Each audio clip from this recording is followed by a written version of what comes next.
دوستو آج ہم تین اہم موضوعات ہیں جن پر بات کریں گے۔ ایک تو ذوالفقار علی بھٹو شہید کی جو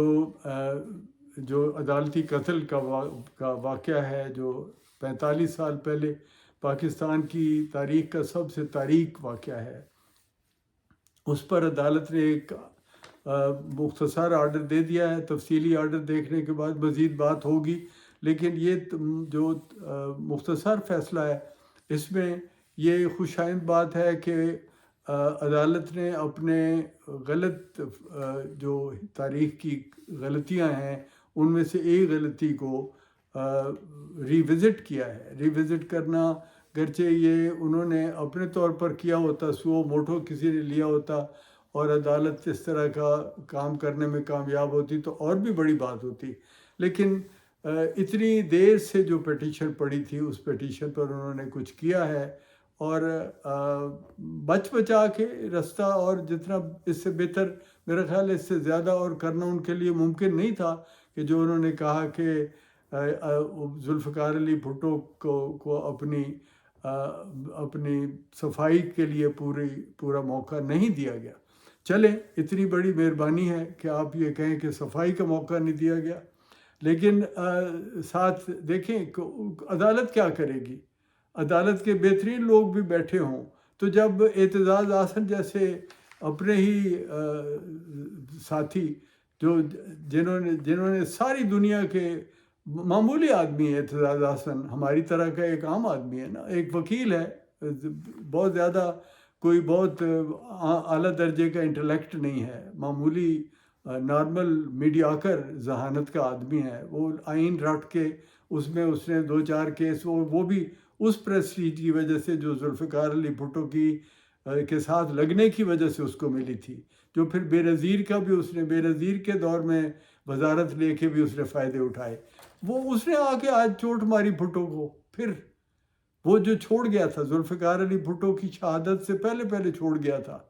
جو لوگ چھوڑ کے دوڑنے والے تھے۔ اور آپ کو یاد کراؤں کہ یہ اعتزاز احسن جو بھٹو کی وجہ سے ایک عام لڑکا اٹھ کے جو وزیر داخلہ بھی ہو گیا اور پھر بعد میں آئین کا بہت بڑا سربراہ بن کے، بہت بڑا عالم، آئین کا سب سے بڑا انٹرپریٹر بن کے وہ سامنے کھڑا رہا ہے، بڑی دیر تک فائدے اٹھاتا رہا ہے، بڑے بڑے کیسز اس نے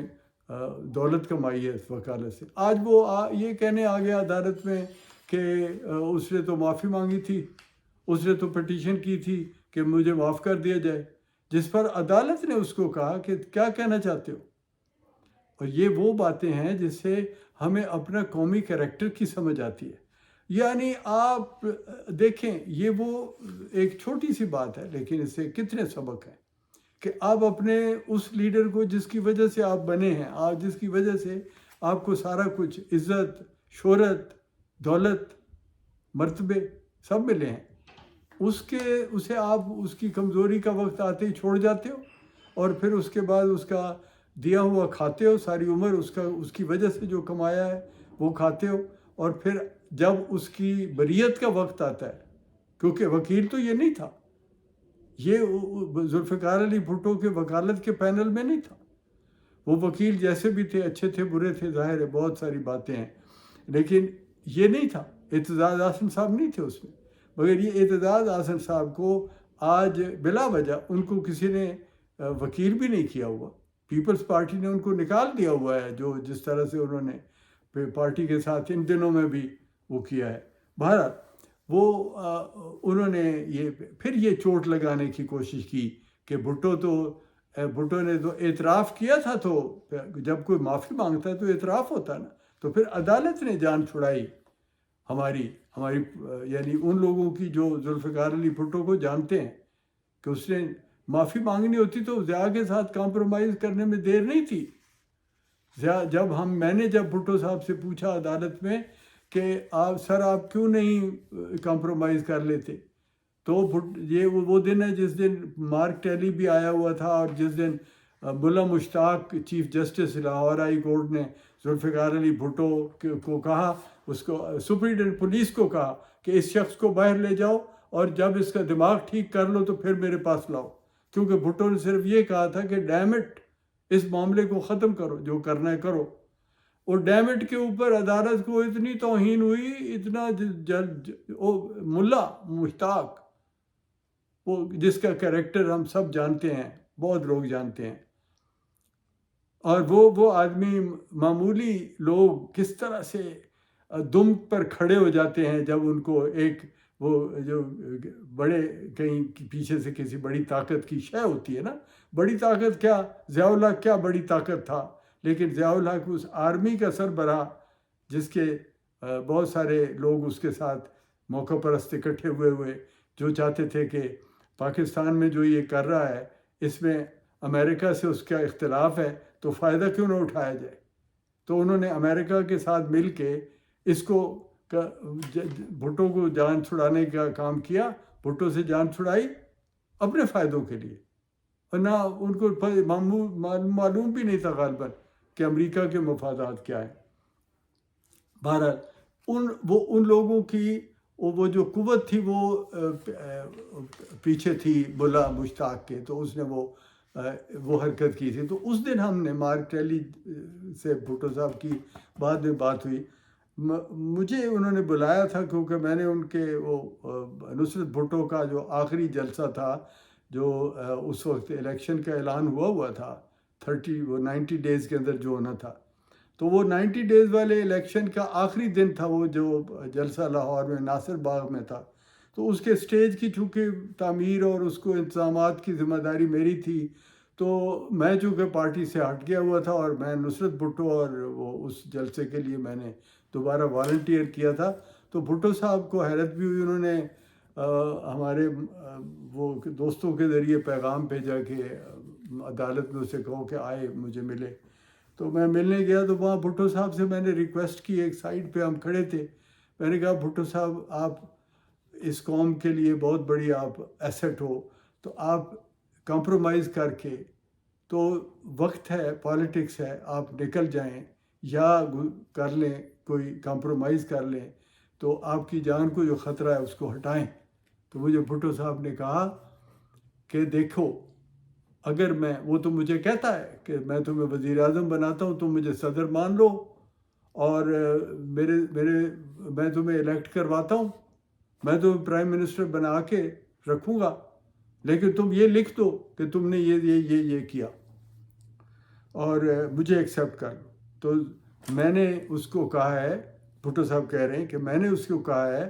کہ میں تیرے ماتحت کام نہیں کروں گا، کیونکہ میں اس ملک میں جمہوریت کا جو آئین جو ہم نے بڑی محنت سے بنایا اس کو ڈیفینڈ کروں گا، اور یہ نہیں ہوگا کہ تم صدارتی سسٹم لے آؤ اور میں تمہارا وزیر اعظم ہو جاؤں۔ مجھے انہوں نے کہا کہ اگر میں یہ اس کی آفر مان لیتا ہوں تو کیا ہوگا،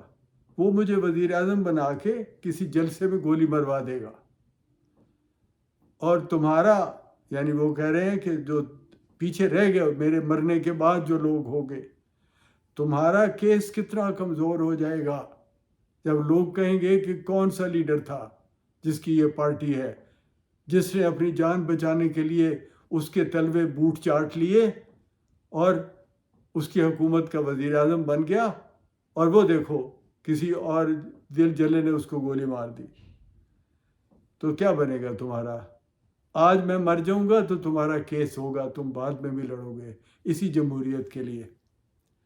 یہ بڑے خواب تھے، بڑے خواب تھے ذوالفقار علی بھٹو کے۔ شکر ہے کہ آج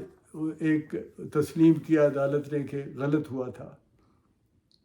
واضح طور پر عدالتی قتل تھا، کبھی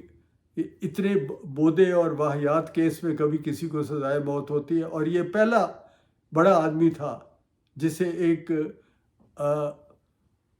پراکسی کا نام دے کے، یعنی کسی کو کہہ کے تم نے کسی کو قتل کروایا، جبکہ وہ قتل بھی نہیں ہوا جس کو قتل کروانے تم نے بھیجا تھا۔ قتل تو احمد رضا قصوری کہتا ہے نا کہ مجھے قتل کروانے بھیجا تھا بندوں کو، تو جب وہ مرا نہیں ہے تو قتل کیسے کون ہوا ہے کہ جی وہ بائی ایکسیڈنٹ میرا باپ مر گیا۔ تو لیکن یہ بہرحال بہت لمبی چوڑی بحث ہے۔ یورپ کے اور دنیا کے بڑے وکیلوں نے انہی دنوں میں ایک عدالت بنائی تھی، اور اس عدالت میں انہوں نے یہ اس بھٹو صاحب کی شہادت سے پہلے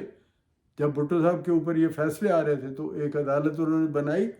اور سپریم کورٹ کے فیصلے کے تقریباً میرا خیال مجھے یاد نہیں کہ پہلے تھا یا فیصلے کے بعد تھا، بہرحال پھانسی سے پہلے انہوں نے یہ عدالت میں اپنی وکلا بڑے بڑے ایڈوکیٹس نے جو یورپ کے اور انگلینڈ کے بڑے وکیل تھے، انہوں نے ایک والنٹریلی عدالت بنائی اور اس میں کہا کہ بھٹو کو غلط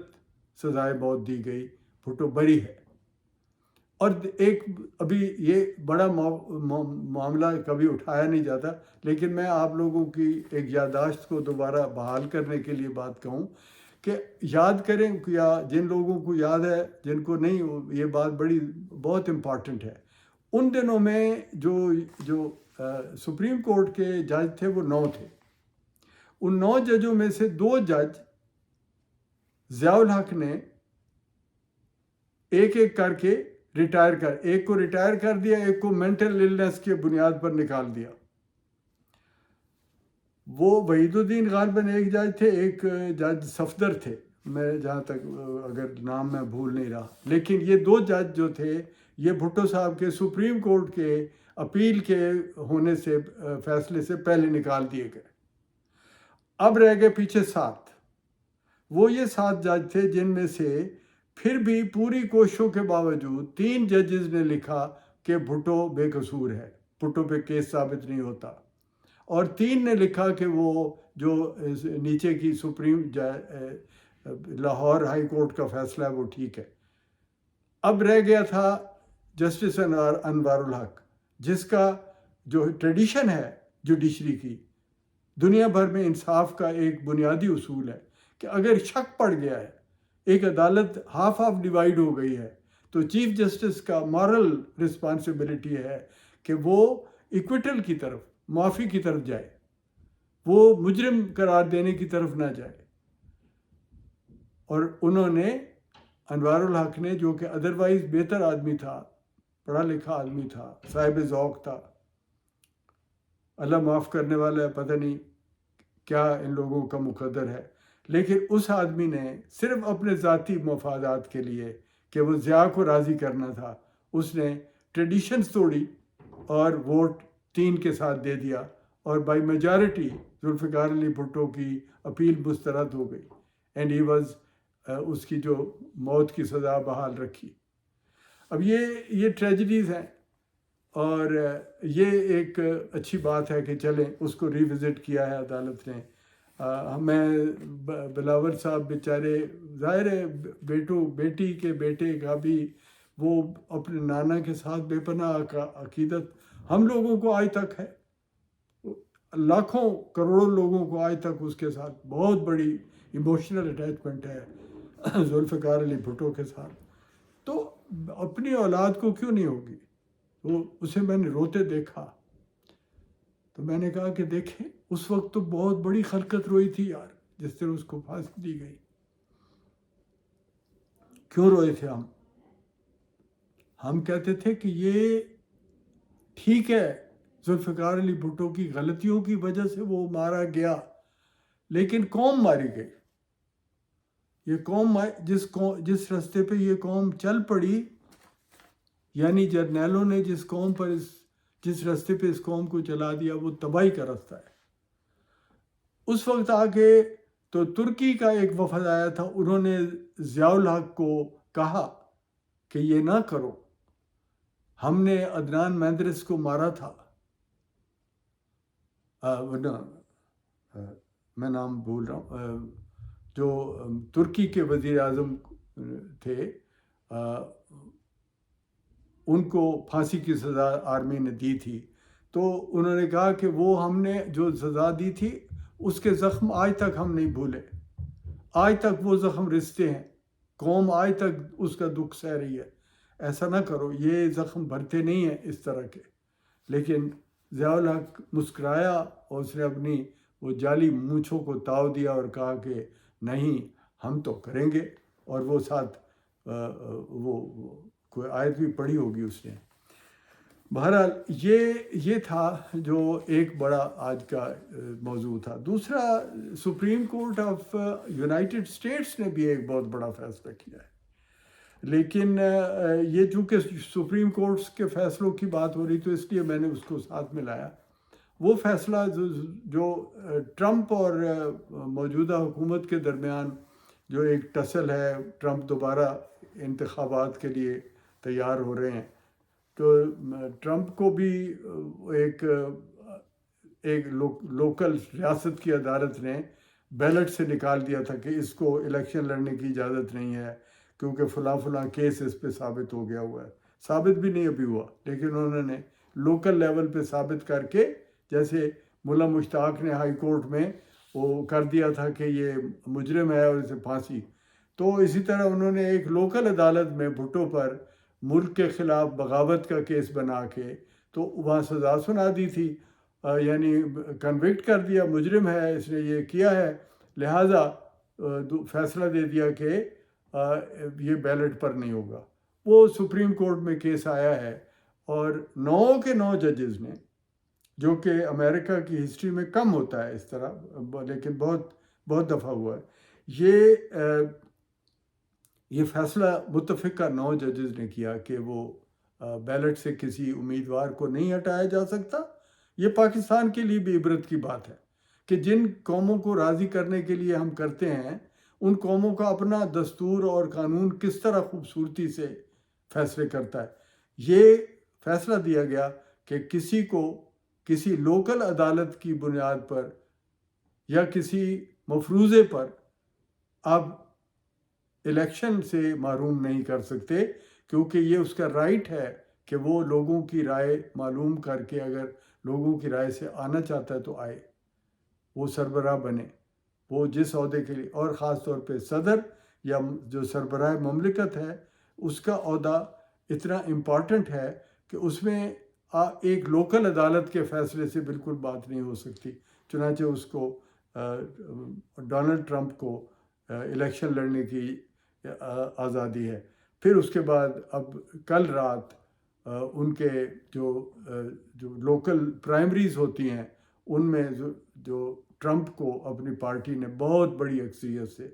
بہت ساری ریاستوں کا رزلٹ آ رہا ہے، آ گیا ہے، کافی کچھ رہتا ہے، وہ مستقبل کا کینڈیڈیٹ، اور بہت امید کی جا رہی ہے کہ ڈونلڈ ٹرمپ کے پیچھے بہت بڑی حمایت عوام کی نظر آتی ہے. پولز بھی یہی کہتے ہیں، تو لگتا ہے کہ وہ برسر اقتدار دوبارہ 4 سال کے لیے صدر منتخب ہو سکے گا. اب یہ جو ہیں یہ ساری باتیں، یہ ان کا مقصد کہنے کا یہ ہے کہ پاکستان میں ہمیں جو تھوڑا سا ہم دیکھتے ہیں امریکہ کی طرف، اچھی بات ہے امریکہ کی طرف دیکھنا، یورپ کی طرف دیکھنا، اپنے مستقبل کو سمجھنے کے لیے جو بھی کرتے ہیں کریں، لیکن ان اچھی باتوں کی بھی پیروی کریں جو یہ قومیں کرتی ہیں. جمہوریت جس کے لیے ذوالفقار علی بھٹو نے جان دی، جس کے لیے بہت لوگوں نے تکلیفیں اٹھائیں، بعد میں بھی لیڈرز نے جیلیں کاٹی ہیں، جو موجودہ حکومت کے لوگ ہیں، نواز شریف صاحب ہیں، زرداری صاحب ہیں، انہوں نے تکلیفیں سب نے سہی ہیں. تو اس جمہوریت کو بچانا ہے اگر، تو آپ یعنی یہ نہ کریں جو جرنلسٹوں کو پکڑ کے رگڑے لگا رہے ہو، اور سمجھنے کی کوشش کریں. ہم تو یہی کہہ سکیں گے کہ سیاست جتنی ہم نے 40 سال میں میرے جیسے عام لوگوں نے دیکھی، 50 سال، ہمیں یہ سمجھ آتی ہے کہ آپ یہ بہت گھٹیا لوکل پالیٹکس کے لیول کی جو پالیٹکس ہے، اس کو بھی نہیں سمجھ پاتے. اس وقت آپ کے ہاتھوں سے جرنلسٹوں کو مروا کے تو کوئی طاقت ہے جو آپ کو گندا کرتی ہے. احتیاط کریں، دیکھیں آپ کیوں یہ چھوٹی چھوٹی مفادات کے لیے اپنے آنکھوں کے سامنے غلط کام ہوتے دیکھتے ہو، انٹرفیئر کرو. کون پکڑ کے لے جاتا ہے جرنلسٹوں کو ہتھکڑیاں لگا کے؟ اور کیا کر رہے ہو؟ اور کیوں عمران خان کو صرف اس وجہ سے رکھا ہوا ہے؟ اب تم جگہ اس کی اتنی بڑی حمایت ہے لوگوں میں، تو اس کو ریکگنائز کرو. اب ہم کہتے تھے کہ یہ غلط ہے، اور ہمارا خیال تھا کہ لوگ اس کے ساتھ نہیں ہیں، مگر لوگ اس کے ساتھ ہیں. تو اگر لوگ اس کے ساتھ ہیں تو آپ کون ہوتے ہو یار؟ لوگوں کی رائے کو کتنی دیر روکو گے؟ انہوں نے پارلیمنٹ میں ٹھیک کہا ہے کہ 4 سال روک لو گے 5 سال روک لو گے پھر ہم آئیں گے، چلے تو نہیں جا رہے نا، باقی یہ یوتھ ہے، نئے ینگ لوگ ہیں، ہو سکتا ہے عمران خان اور بوڑھا ہو جائے اور وہ اس کی وہ توانائی اور وہ ریزالو اس کا نہ رہے جو اس وقت ہے. اس وقت اس نے شاندار مزاحمت کا مظاہرہ کیا ہے. ہم پہلے کہتے تھے صرف ضدی آدمی، لیکن وہ ضدی نہیں، اب وہ لوگوں کی رائے کو جانتے ہوئے ڈٹا ہوا ہے کہ چونکہ لوگ اس کی طرف ہیں، اگر چلو میجارٹی نہیں ہے تو بہت بڑا حصہ ملک کا اس کے ساتھ ہے. اگر آپ کہتے ہیں میجارٹی نہیں ہے تو وہ اتنا بڑا حصہ جو لوگوں کا اس کے ساتھ ہے، وہ ان کو بیٹرے کر کے تو معافی مانگ لے آرمی سے، شاید مانگ لے، مجھے نہیں پتا، یا کہتے ہیں مانگی ہوئی ہے معافی اس نے تو تبھی وہ. لیکن میرا تجزیہ یہ ہے کہ اس نے معافی نہیں مانگی ہوئی، وہ کمپرومائزز سارے کرتے ہیں، اس نے بھی کچھ کیے ہوں گے. لیکن اس وقت جو اسٹیبلشمنٹ کو عادت بن گئی ہے نا کہ انہوں نے اقتدار عوام کے ہاتھ میں نہیں دینا، نہ عوام کو کوئی اتنی تمنا ہے کہ وہ اقتدار لے لے، تو وہ مینیپولیٹ کرتے ہیں، وہ مینیپولیشن ہو رہی ہے. عدالتوں کو بھی بدنام کیا جا رہا ہے، ہو جائیں گی عدالتیں اور بدنام، کہ جرنلسٹوں کو مارتے ہو،